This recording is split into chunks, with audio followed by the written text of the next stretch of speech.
let's get into this chat. Let's get this training or this chat conversations with Dion rolling. So for those who haven't been here yet, don't know me, hi, my name is Dion. And every 2 weeks, I run a chat called Conversations with Dion. It's free, it's open to the public. Anybody can join. Wherever you are most welcome to join and share the links and, just get everybody into this. It's as I say, it's completely open to anybody. So tonight's topic is an interesting one. Tonight's topic is why motivation does not work. So I want to just start off with the opening statement and say the following. Motivation does work. But motivation only usually works for a very short time. So some of you guys, if you've been to a motivational speaker before and you felt amazing and you walked out of there and you were like walking on clouds, and 2 hours later you felt, something's changed, I'm not there yet. Who's had that experience? Anybody? And we often wonder why that happens. That's the one component of it. The second component is there's a huge amount of people that are desperately trying to achieve things in life. Maybe you want to go and start a fitness campaign. You want to lose weight. You want to start a business. You want to get into a new relationship. Whatever the goal is, whatever the challenge in front of you is, you really want to do it, but it's as if you're holding back a little bit. It's as if something is stuck and it's not happening completely. Very often we say to ourselves, I'm not motivated enough. I need more motivation. I need more motivation. Well, let's just understand exactly what motivation is, how it works, and why I said motivation doesn't work. So let's talk about motivation and, as I said, why it does not work. So firstly, it does work, but it doesn't work long term. But later on in the evening, I'm going to give you guys an alternative. So who here thinks if you had more constant motivation, life would be easier? A consistent state of motivation. Would that help you? Would that be better for you? Anybody? Yes, of course it would. So I'm first going to talk about what motivation is, how it works, and why it's not sustainable. And then I'm actually going to flip it around and tell you what does work. Is that okay? So let's start off. I want to start off with a scientific statement. And the scientific statement is that every action has an equal and opposite reaction. We all heard that at school already. We've had our teachers hammer it down and make us absolutely understand it. So the principle is very simple. Every action, so there's a force pushing in one direction, has an equal and opposite force or action that's pushing against it. That's the principle behind it. Now, I want you just to hold that thought in the back of your head, because I'm going to take a few concepts tonight and I'm going to add them together in a box at the end of it. So that's the first concept I want you to think of. The second concept I want you to think of is, do you remember the last time you wanted to get into a lift? And just before you got to it, almost, you just made it in. The doors almost closed before you got to it.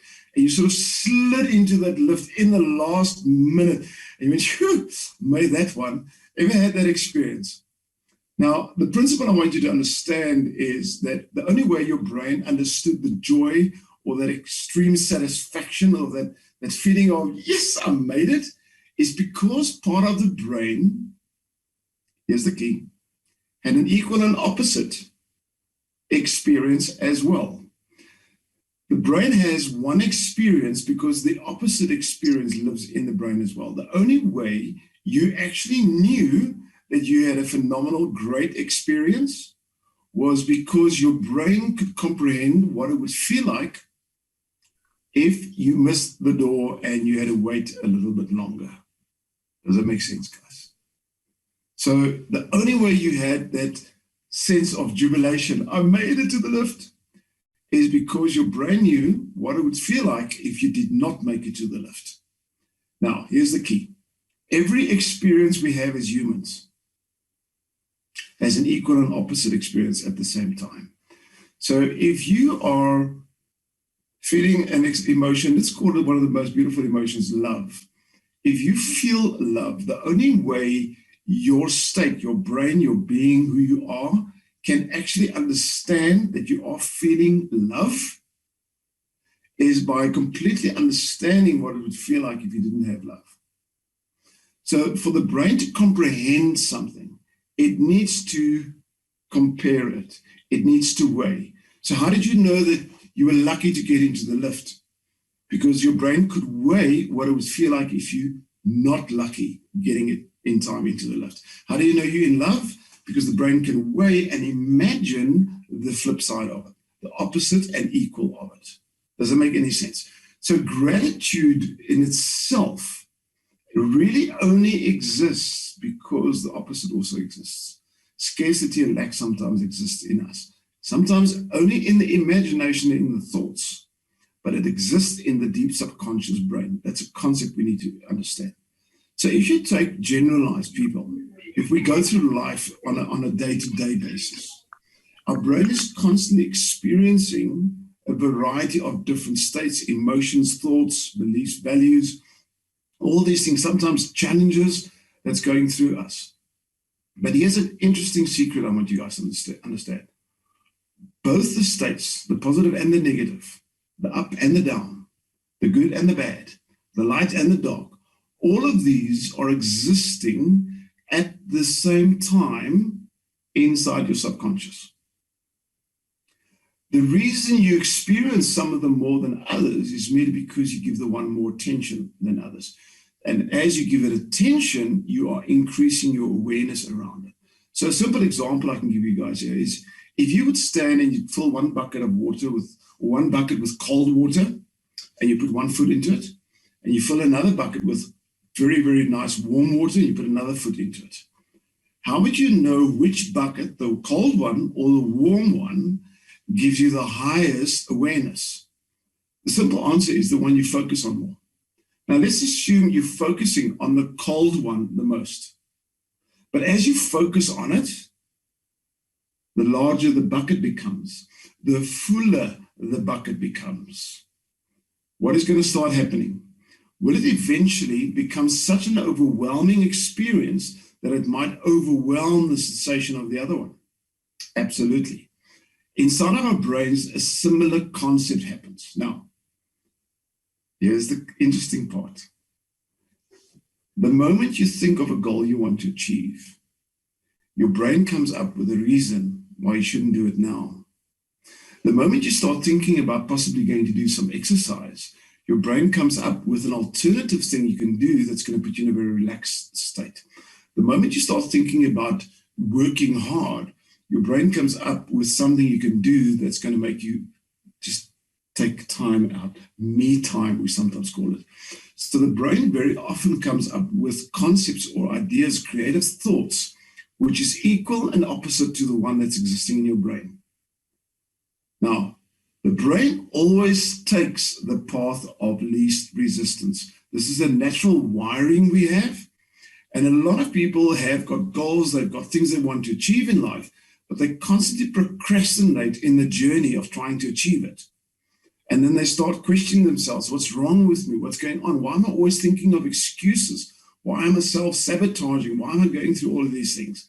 And the reason is quite simple, because the opposite of what you want to achieve is the equal and opposite force of it and exists inside of your brain. And because the brain takes, stay with me, because the brain takes the path of least resistance, which one will it go to more often? The lazy one, the procrastinating one, the easy one, the one that's not so tough to do at the moment. Does it make sense? Right. Now, so what do we need motivation for? Well, it's exactly in those moments that we need motivation. So motivation is simple. It focuses the brain on the actual goal you want to achieve. It illuminates it. It fills that bucket with a little bit more awareness and consciousness. And it gives you a sense of achievement at the same time. So your state goes into a state of, I can do this. The reward is going to be great. So now you're energized and you're focused on it. Now you're ready to go and do it. And you jump in and you do it absolutely for the next hour, or let's call it 2 hours. You're on that high and you're doing it. And then what happens? You run out of fuel. So Motivation is literally like a short-term energy boost. It is like taking a vitamin pill or drinking some kind of energizer drink. It's going to give you that burst of energy for a while. But have you also noticed that when it wears off, it's almost as if you drop a little bit further than you were before? Same thing with the energizer drink. It gives you that high, and then at some stage, it feels like it really drops you. You go from, and your batteries just run out completely. So let's understand exactly what is motivation. Motivation is merely a short-term boost that allows your brain to focus on what you want to achieve, makes it feel achievable and realistic in that moment. That's motivation. Now, here's the key. Here's something I really want you guys to grasp if you can. If you start a business, and let's assume you've got this beautiful, magnificent dream of changing the world, and you start a business, how much motivation would you need to stay consistent? If you want to start a gym contract and you want to really, reshape that body into that Greek goddess or god body, how much motivation will be required for you to succeed in long term?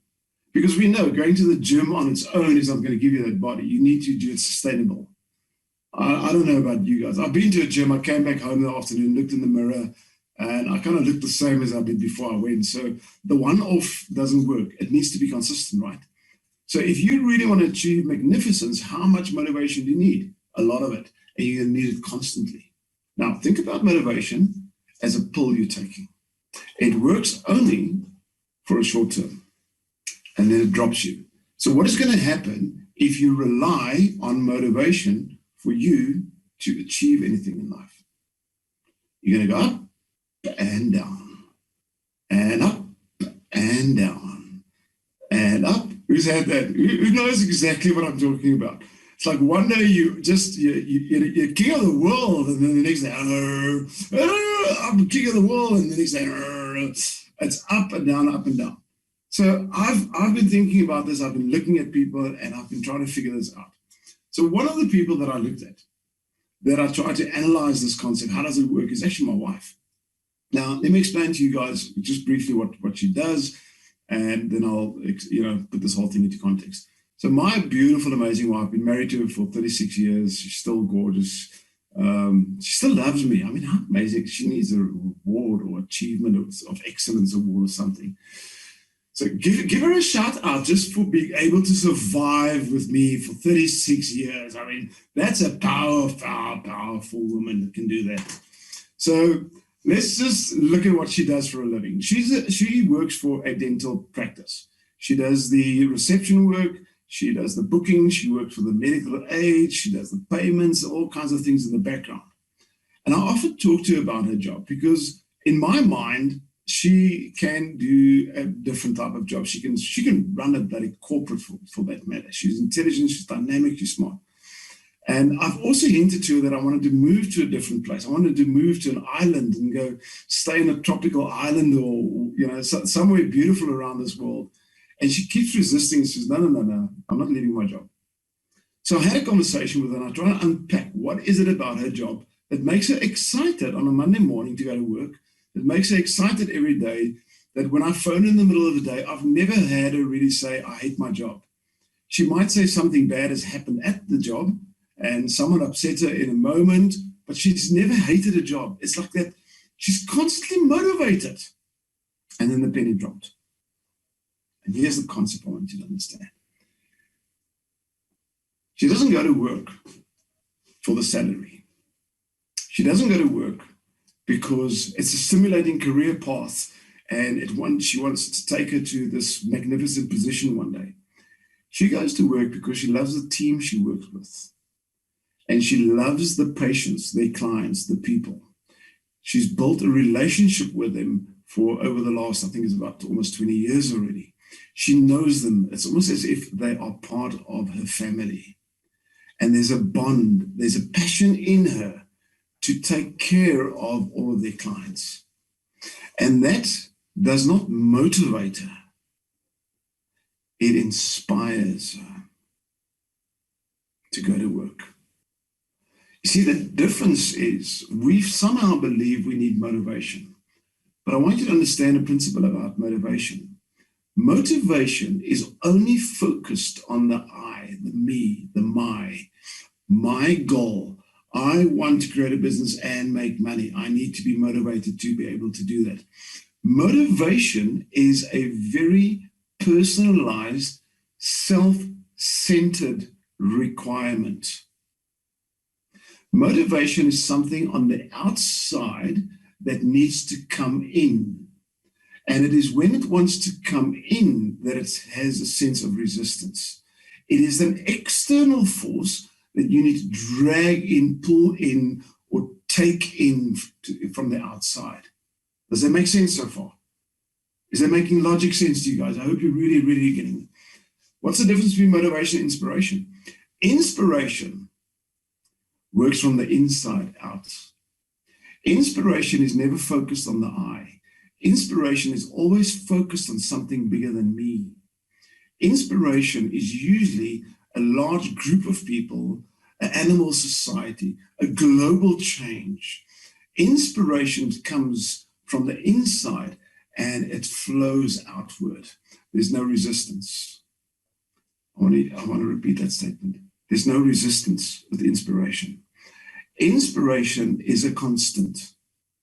It is always there. Inspiration does not focus on the me, the myself, and the I.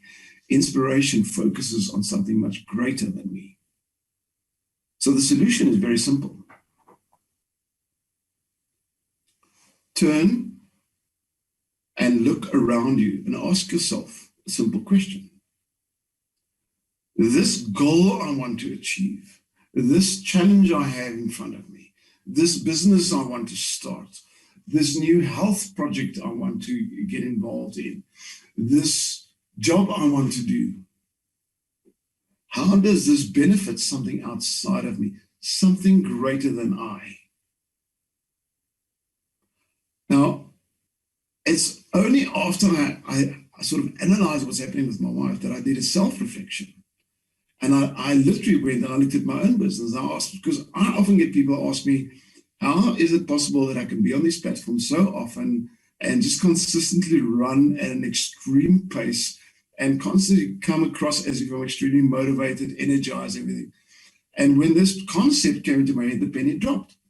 You see, my passion, if you guys, some of you guys know me very well, my passion is not to run this business and make a fortune out of it. My passion is to change the world, to teach people to think better, to think differently, and make the world a better place. So my vision, my passion is external.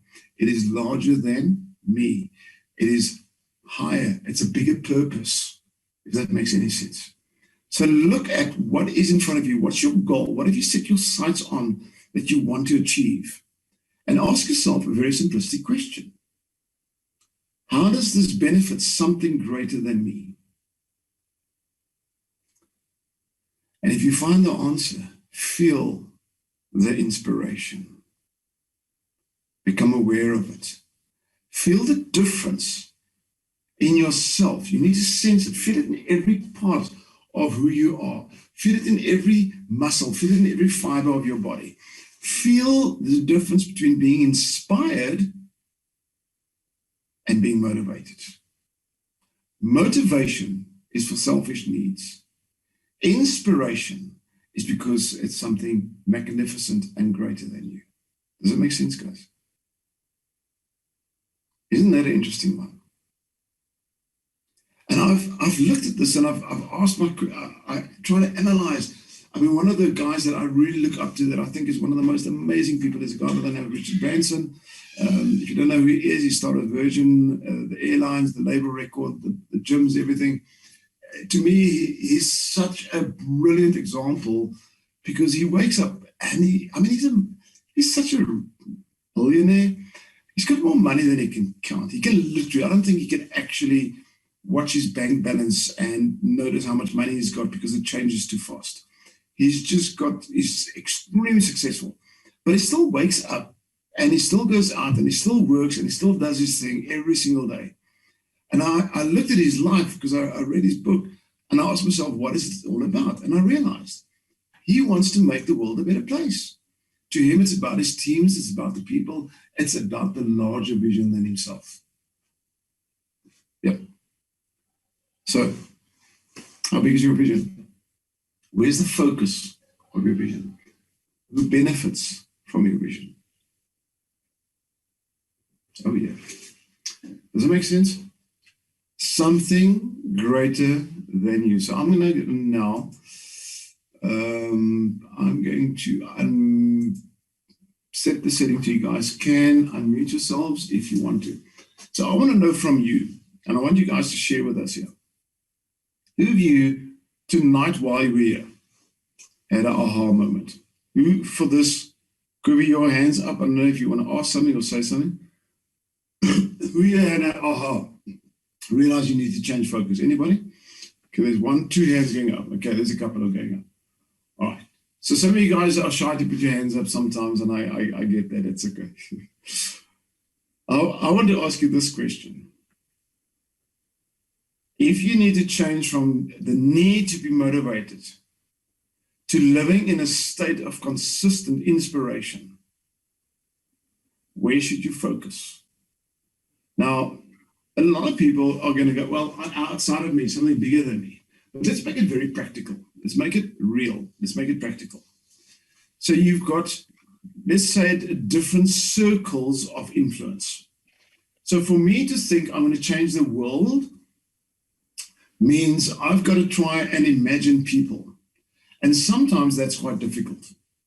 So for me, the easiest way to think is, first and foremost, I've got my wife, my first circle. My second circle, my children and their husbands and boyfriends, my brothers, my sisters, their husbands, their kids, their uncles, aunts, my immediate family. That's my first circle of influence. That's the first group of people that I want to make an impact on. I want to be a great example for them. I want to leave something for them. So for me, it's possible to have that as a reality. My second circle of influence, the people that I work with, the people that I associate in my business with, that I deal with on a regular basis. The next circle of influence, my clients, you guys, the people that come onto my platforms and you know, that come to my talks, that come to the training. So I can see faces. So what I literally do is I think realistically so that I can visualize who the people are that I can impact. Does it make any sense? The moment I start doing that, I start becoming aware of the change that I could possibly bring. Now, here's the cool thing. You understand, and you've all been through my training, you know what the RAS is, you know what your reticular activating system is. So whatever you focus on, whatever you stimulate your brain to think about, your brain will actually find more proof and confirmation of. So what's happened with me over the last couple of years, since I started realizing I want to change the world, I want to make the world a better place, I want to influence people, my students, and the faces that come through past me through my doors on my platforms, I've started to see change, and I've started to get feedback from a lot of people. This change in my life, that change in my life, you've been inspiration here, Dion. You motivated me to do that, Dion. A lot of people say I've motivated them, and I go, I've had a lot of people that give me feedback about positive changes in their lives. So what is happening is now my brain is starting to get confirmation of this. The more my brain is starting to get confirmation that change is happening, guess what's happening? The more I start feeling inspired to take it to the next level. Here's a great key. It's an important key. I'm going to say this again. The more I'm getting feedback that it's working, the more I want to take it to the next level. My initial goal when I started off, my vision was the world, but I started in the suburb. I stayed. I then went to the city. I then went to the country. Now we're going global. But every time I get feedback, it feeds my level of inspiration. And here's the cool thing. Inspiration energizes consistently. Inspiration wakes you up on a Monday morning. Inspiration puts you on a platform late at night when you've been working the whole day and you're still feeling energized and you're loving the moment. Inspiration comes from a very authentic platform. It makes you real. Motivation comes from a self-driven, also known as the ego, which makes you very often unreal, which makes you, a lot of people, unauthentic. Ooh, now we touched on something interesting there. The moment we come to a position in life where we realize it's not just about me. It is about a bigger vision. It is about the bigger picture. It's not just about me. It is about a bigger picture. We put ourselves in a position where we can sustainable keep doing it. Have you ever seen people that do a lot of volunteer work, that have soup kitchens, that have animal welfare societies that they are members of, that volunteer a lot of their time? Have you noticed how consistent they are? Have you noticed that they've got more energy than a lot of other people? Have you ever wondered why? It's simple. Because they're inspired. They're inspired. I've often said, you're so, what you've done it's so motivating. It's not motivating, it's inspirational. There's a difference. Shift your focus. You don't need motivation unless you've got a short-term need. It is merely like taking an energy drink. What you need is a long-term, sustainable solution. And that is by making your vision bigger. So, where is your vision? Is it on your family? Is it on your socioeconomic group? Is it on your culture? Is it on your religious group? Is it on a political party that you're a member of? Is it on your customer base? Is your vision based on the world? Is it based on children in need? Is it based on mothers in need? What is your vision based on? That's the question. I want to know from you guys. So I'm challenging you, each one of you guys. I can see how many people are here, so I can count the chats. Who's your vision based on? Put it in the chat, let's see. And as you type it in, feel it. Type it in. What's your vision? What are you basing it on? Who? Human beings. Human beings. Human beings, said it. All right. Mankind, come on. Have you got a specific group? Guys, you need to make that decision, right?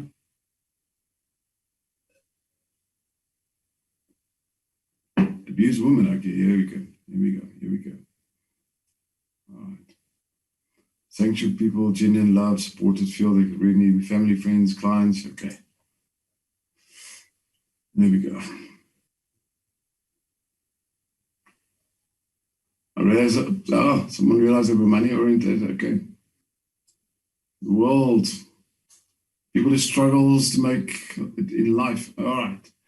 Now I want to ask you the question. Now that you've taken it, you've started typing it in, who have you guys started to notice there's something else, different feeling inside of you?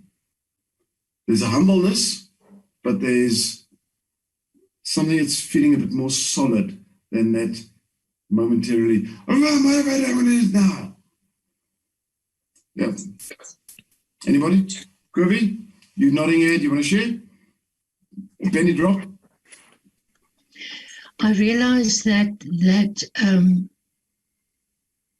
whatever I put down as my goals was to sustain myself in the end. So it was very money focused. Although I had a lot of wow experiences with clients, but the core was what woke me up in the middle of the night was still, will I make it this month? Yeah. Interesting. And then lies the absolute. I look at my own business and I've often asked, what's kept me sustainable? What's kept the drive going? And I'm dead serious. Penny dropped for me. I needed to realize and admit to myself, it's not about the money or fame or this or that. It's literally because everybody in this group, we share one similar passion. We want to make the world a better place, yes? Now, if you tap into that, and the key is you need to tap into that awareness. You need to tap into that awareness, because here's what we can do. And this is the last part I want to just explain to you guys. And if you get this, it's really going to change the way you experience life. So as we grow up, as we get born and we're young and we go through life, and as we grow up, every moment of our lives creates our internal perception. It creates our reality. It creates or influences the way we think, the way we feel, the way we react and respond. So we've been programmed literally from the day we were born to be the person we are in this moment in time. But if you look at life journey and where we're at the moment, I think everybody in this room at some stage, you've been beaten with a baseball bat of life. You've had your ups, you've had your downs, you've had positives, you've had negatives. And very often there's some external things that knock us down. But as humans, we are our worst critics. We are hard on ourselves. We are our worst critics. And it's usually when we get to a stage where we're not feeling motivated that we self-criticize and we judge ourselves. Now, think about this. I'm 58. So what if I've been judging myself for 58 years? What is my default programming? My default programming will be an absolute desperational need for motivation, because my default programming is going to constantly remind me that I cannot, that I shouldn't, that I'm a failure, that I'm not capable. But if I shift and I start focusing on what inspires me, and I start feeling that passion and that burn, and I start getting a response, literally what I'm doing is I'm reprogramming my state and who I am. I'm reprogramming my default program inside of my brain. Now, when's the best time to start reprogramming yourself? Now, who's got vision boards in the house? Vision boards filled with magnificent, beautiful, and I'm going to use a term, earthly rubbish you want to acquire. Beautiful house, a beautiful car, a younger version of your old husband. I don't know what it might be.